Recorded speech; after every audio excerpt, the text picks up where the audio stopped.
It's not easy being a black hockey player. Just ask 15-year-old DARIUS NICHOLS, who's been training on the ice since he was 5. It's very hard having to deal with adversity. It's really hard to deal with. Most of the other players are white, and Nichols says while his own teammates in Maryland are supportive, he often gets called racial slurs by players from other teams. I've had kids call me the N-word. I've had kids just come at me for no apparent reason all the time. Let's bring a W, boys. Let's start the playoffs right. Yeah. Hockey coach Brian King says the same happened to him when he played in college. It was much worse, from name calling to being punched in the face randomly. There's also name calling and being racist. And there's a clear difference between the two. Hockey still carries the stigma of being a white man's sport. It was developed by European settlers in Canada about 150 years ago, and its popularity spread to the United States.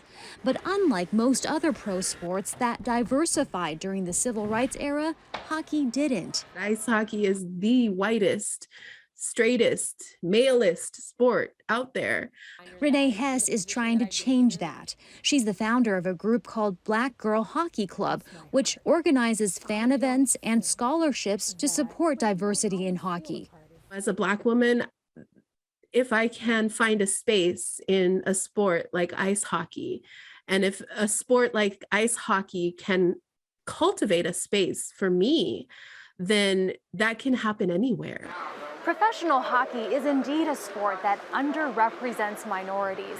Currently, the NHL has only about 6 minority players, and just 8 out of the 220 coaches are people of color. Get above it, get above it. DUANTE Abercrombie hopes to break into that elite group.